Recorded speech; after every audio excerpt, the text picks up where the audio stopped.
देखो, अगर गलती हो जाती है तो मेरे से, अगर अच्छाई है तो मेरे गुरुदेव की।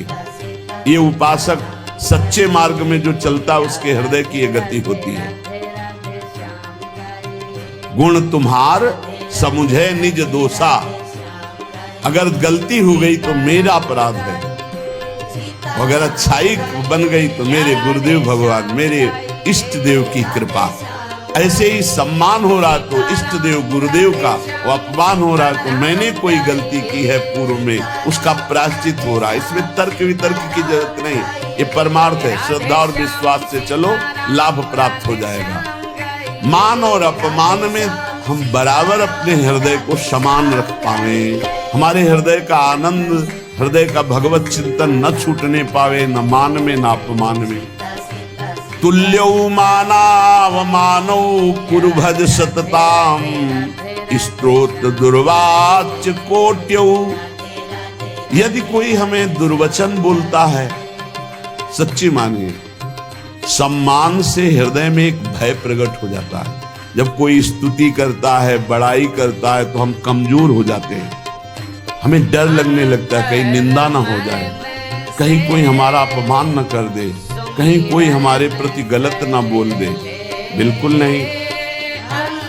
ये सम्मान भोक्ता के होने के कारण आपको भय लगा है, नहीं तो आप निडर हो जाएंगे। कोई गाली दे रहा है, ये उसकी रुचि है, गाली बोल रहा है, उसका स्वभाव है, उसकी रुचि है, उसकी मति है।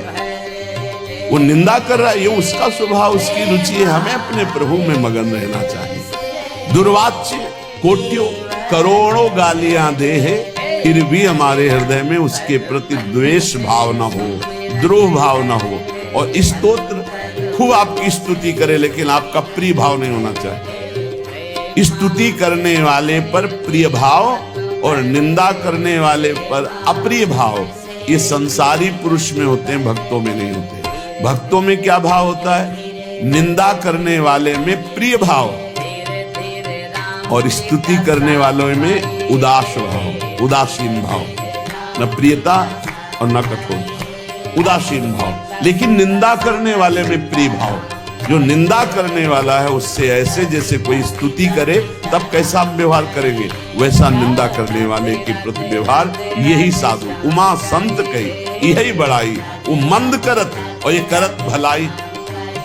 जब वो बुरा बोले और हम उसका मंगल प्रिय भाव रखे, तब हमारी साधुता सुरक्षित, तब हमारी भक्ति सुरक्षित। ग्रासा लाभे महासंपत्ति, सीधा हम वृंदावन वास कर रहे भजन मार्ग में। हमें हो सकता, अब तो बड़ी व्यवस्थाएं हो गई हैं, नहीं पढ़े बड़ी समस्या उदर भरने की ही केवल थी। मथुरा और दूर दूर जाकर के टुकड़े मांग करके रसिक महापुरुषों ने उदर पोषण किया है। बहुत ही कष्टप्रद जीवन, वैराग्य का जीवन बहुत कष्टप्रद। अब तो हर सुविधाएं भगवान दिए, फिर भी अगर भजन न हो, भगवत प्राप्ति की प्रबल इच्छा ना हो, तो फिर जीवन ही बेकार है। बहुत कष्टप्रद जीवन व्यतीत करे महापुरुष जो पीछे हो गए।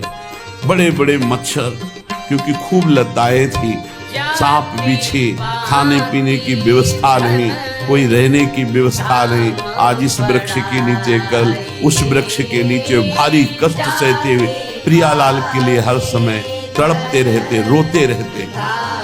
तो आज तो हमें भगवान ने बहुत सुविधा दे दी, ना भूख का चिंतन करने की, ना वास की चिंतन की, ना वस्त्र के चिंतन की, ना औषधि के चिंतन, सब व्यवस्था प्रभु की। अब अगर भजन न हुआ, भगवत चिंतन न हुआ, तो फिर धिक्कार है जीवन को। प्रभु ने सब जो चिंतन करने के अवसर थे, सब वो बंद कर दिए। आपको अपने वस्त्र का चिंतन करने की जरूरत नहीं कि कैसे तन ढकें, आपको पेट भरने का कैसे पेट भरें, आप कहाँ वास करें, इसका भी, आपकी औषधि कैसे, इसका भी कोई चिंतन करने की गुंजाइश नहीं।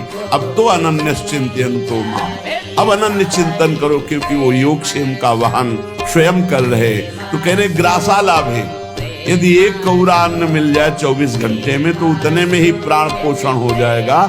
और रात दिन भजन करो। श्रीपाद प्रबोधानंद जी कह रहे हैं, कैसे वृंदावन वास करो?